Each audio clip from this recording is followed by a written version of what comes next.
नमस्कार, आप देख रहे हैं हमारा खास कार्यक्रम प्रार्थना हो स्वीकार और मैं हूं आपके साथ गीतिका पंत। सनातन संस्कृति में गुड़ी पड़वा यानी चैत्र नवरात्र से लेकर 12 मास में कई व्रत और त्योहार आते हैं। भक्त उपवास रखते हैं, ईश्वर से मंगल कामना करते हैं। साल भर किसी न किसी तिथि पर व्रत रखा जाता है। लेकिन क्या आप जानते हैं कि व्रत क्यों रखा जाता है? व्रत रखने से तन और मन पर क्या प्रभाव पड़ता है? क्या है व्रत रखने के आध्यात्मिक और वैज्ञानिक महत्व? ये सब विस्तार से जानेंगे। है व्रत और उपवास का महत्व। व्रत या उपवास वैज्ञानिक रूप से भी रखा जाता है और आध्यात्मिक रूप से भी। इसका मूल उद्देश्य वैज्ञानिक रूप से शरीर को स्वस्थ रखना होता है। आध्यात्मिक रूप से व्रत से मन और आत्मा को नियंत्रित किया जाता है। अलग अलग तिथियां अलग अलग तरह से मन और शरीर पर असर डालती हैं, जिसको ध्यान में रखकर अलग अलग तिथियों और दिनों का उपवास या व्रत का विधान बताया गया है। विशेष तिथियों या दिनों को व्रत उपवास रखने से शरीर और मन तो शुद्ध होता ही है, मनचाही इच्छाएं भी पूरी होती हैं। व्रत और उपवास का मन से क्या संबंध? जैसे ही शारीरिक गुण समाप्त होने लगते हैं, त्यों त्यों मन को एक, हम कहें हमारे शब्दों में कि मन के ऊपर नियंत्रण पाने का काम करते हैं हमारे व्रत और उपवास। मन की गति इस प्रकार कही गई है कि वो तो क्षण में जहां ना पहुंचे रवि वहां पहुंचे कवि जैसा हाल है। तुरंत ही हमारा मन भाग जाता है, श्वास के साथ ही विचार बदलते हैं।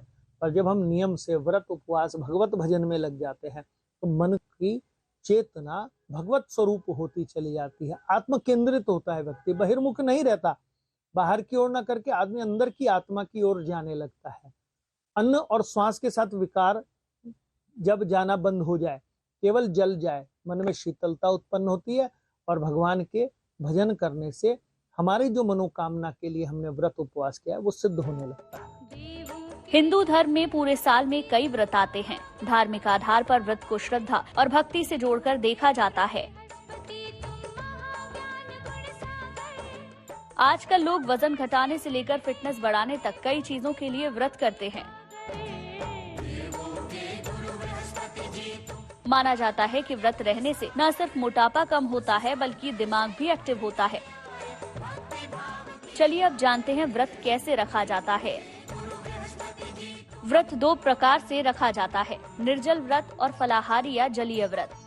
सामान्यतः निर्जल व्रत पूर्ण रूप से स्वस्थ व्यक्ति को ही रखना चाहिए। अन्य या सामान्य लोगों को जलीय उपवास रखना चाहिए। व्रत में अधिक से अधिक समय ईश्वर ध्यान या उपासना में लगाना चाहिए। बहुत जरूरी हो तो ही फलाहार कर सकते हैं। व्रत की समाप्ति अगले दिन सूर्योदय के बाद नींबू पानी पीकर करना चाहिए। अगले दिन पारायण करने के पूर्व भोजन या अन्न का दान करना चाहिए। पवित्रता सबसे अधिक है और नियम जो हमने उपवास रखा है उसके नियम होते हैं। मान लीजिए एकादशी के नियम में व्यक्ति को उस दिन अन्न नहीं ग्रहण करना होता, नमक नहीं ग्रहण करना होता, किसी के घर का नहीं खाना होता और भगवान को भोग लगाकर प्रसाद स्वरूप ही ग्रहण करना होता है। सब कुछ चीजें भगवान को नियम पूर्वक जो चीजें प्रिय हैं वो चढ़ाई जाती हैं। सनातन धर्म में साल भर ही किसी न किसी देवता के निमित्त या तिथि के कारण उपवास रखा जाता है, जिनसे तन और मन की शुद्धि होती है। विज्ञान भी ये मानता है कि व्रत रखने से तन और मन की सफाई हो जाती है, जिसका सीधा सरोकार हमारे शरीर से होता है और व्रत से ही जुड़ी है अंतर्मन की साधना, जिसे रखकर मन और मस्तिष्क में ताजगी का संचार होता है। व्रत रखने से होने वाले लाभ। व्रत रखने से बॉडी को डिटॉक्स करने में मदद मिलती है। जो लोग लगातार ऑयली फूड या जंक फूड का सेवन करते हैं, उनके पेट में भारीपन और एसिडिटी की समस्या बनी रहती है। ऐसे में व्रत करने से पेट के साथ पूरे शरीर को आराम मिलता है। उपवास रखने से शरीर डिटॉक्स हो जाता है। व्रत के दौरान ऑयली भोजन से परहेज करना चाहिए। व्रत में सात्विक भोजन का सेवन करने से पेट के साथ हमारी स्किन को भी फायदा होता है। विज्ञान भी मानता है कि व्रत रखने से इम्यूनिटी मजबूत होती है, क्योंकि ऐसा करने से इम्यून सेल्स बनती हैं और आप कई तरह के संक्रमणों से बच सकते हैं। तो आप भी व्रत रखकर अपने तन और मन में निखार लाइए। आगे हम आपको व्रत रखने से जुड़ी जरूरी जानकारी देंगे। तब तक आप देखते रहिए प्रार्थना हो स्वीकार। कहते हैं कि ईश्वर को प्रसन्न करने का साधन है व्रत। ईश्वर की आराधना का सुलभ मार्ग है उपवास, जिसका एक संपूर्ण विधान होता है, जिसे पूरी श्रद्धा के साथ करना और निभाना होता है। चलिए अब जानेंगे तिथि और दिन के उपवास में क्या अंतर है और व्रत रखते समय हमें किन सावधानियों का पालन करना चाहिए। श्रीमन्नारायण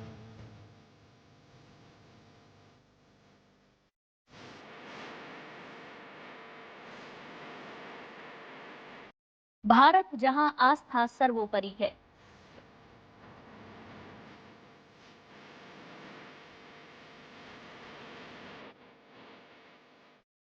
जहां धर्म ही शाश्वत है, सनातन है,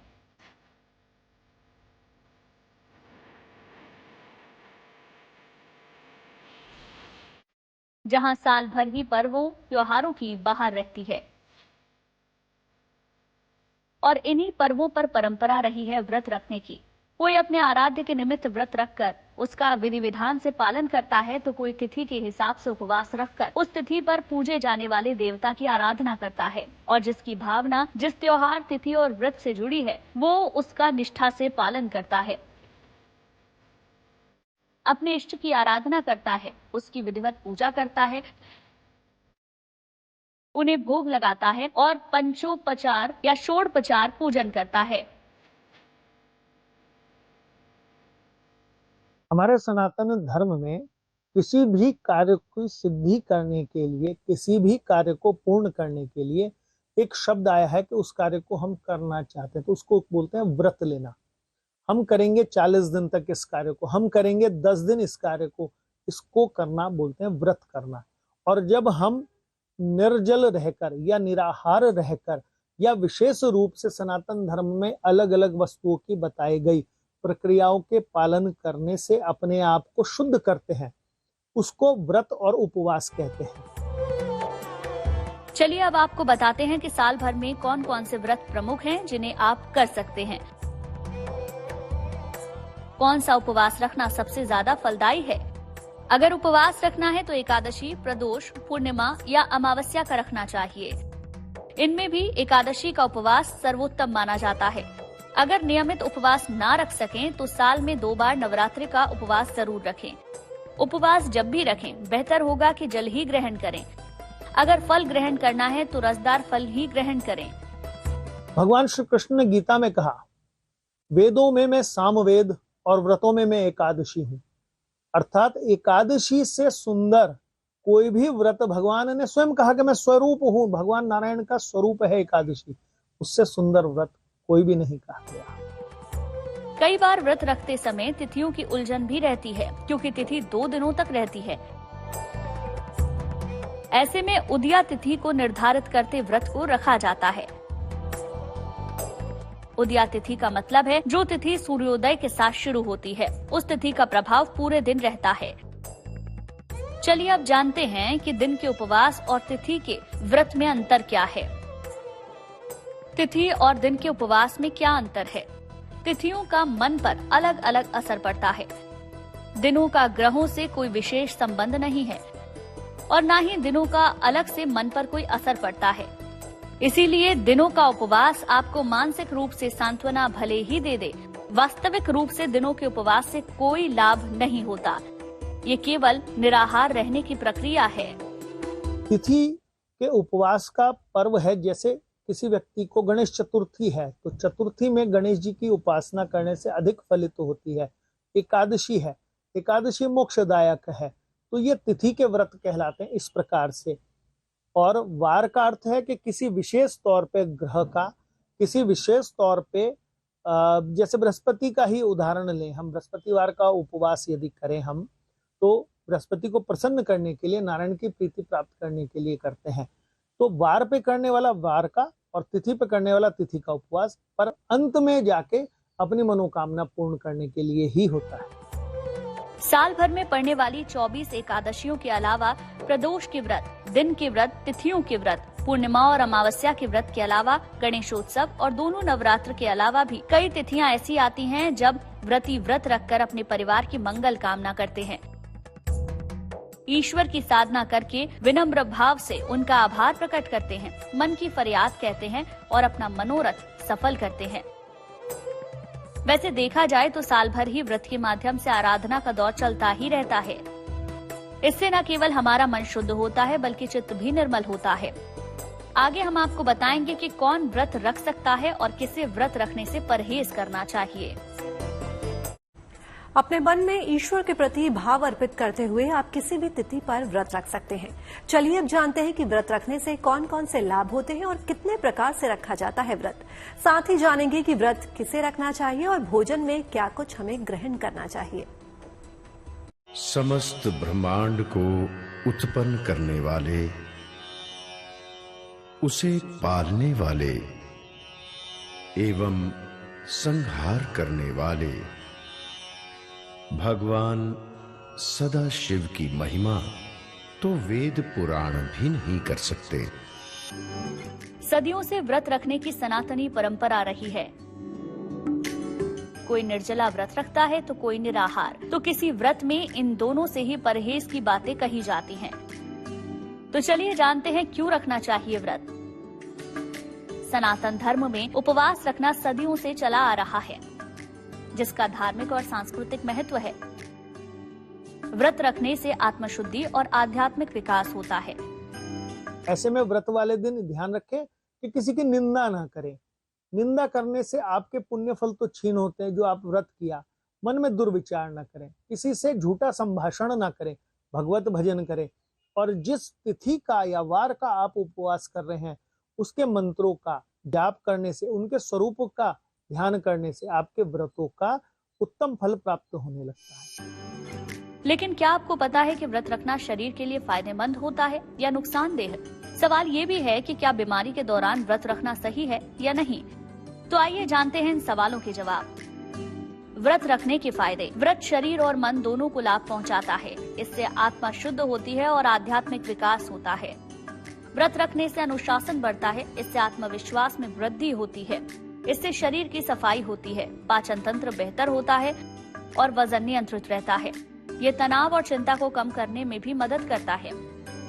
यदि हम अन्न नहीं लेते, मात्र जल पर रहते हैं, तो शरीर के अंदर शुद्धता आने लगती है। तो मनुष्य के अंदर विकार अन्न से उत्पन्न होता है। श्वास में जाने वाले और हमारी अलग अलग जितनी भी इंद्रियां हैं, उनसे आने वाले जितने भी हमारे शरीर में स्वरूप आते हैं, उससे हमारे मन में विकार उत्पन्न होता है। जब हम व्रत लेते हैं कि हम 40 दिन भगवान का अभिषेक करेंगे और उपवास करते हैं, तब उपवास का अर्थ केवल भूखा रहना है नहीं। उपवास का मतलब है कि हम नियम पूर्वक इस कार्य को करेंगे। करने से हमारी आत्मा को बल मिलता है, शारीरिक गुण क्षीण होते हैं और हम जीवन में सफल होते हैं। व्रत के फायदे तो आपने जान लिए, लेकिन इसके कुछ नुकसान भी हो सकते हैं जिसको नजरअंदाज नहीं किया जा सकता। अगर आपकी शारीरिक स्थिति कमजोर है या फिर आप किसी बीमारी से जूझ रहे हैं तो आपको व्रत नहीं रखना चाहिए। बीमारी के दौरान अगर आप व्रत करते हैं तो ये नुकसानदेह साबित हो सकता है। शरीर में कमजोरी आ सकती है, आपकी रोग प्रतिरोधक क्षमता कम हो सकती है। तो व्रत करने से पहले डॉक्टर की सलाह जरूर लें। इसके साथ ही व्रत के दौरान भूखे रहने की कोशिश न करें। समय समय पर ड्राई फ्रूट्स और फल लेते रहें। व्रत के दौरान खान पान की चीजों में बदलाव होता है। जिन्हें डायबिटीज की समस्या है वे उपवास रखने से परहेज करें। इसीलिए जरूरी है कि व्रत के दौरान अपनी स्वास्थ्य स्थिति का ध्यान रखें। व्रत के दौरान ऐसी चीजों को ग्रहण करें जिससे हमारी पोषक जरूरतें पूरी हो सकें। चलिए अब जान लेते हैं कि व्रत के दौरान किन चीजों को खा सकते हैं।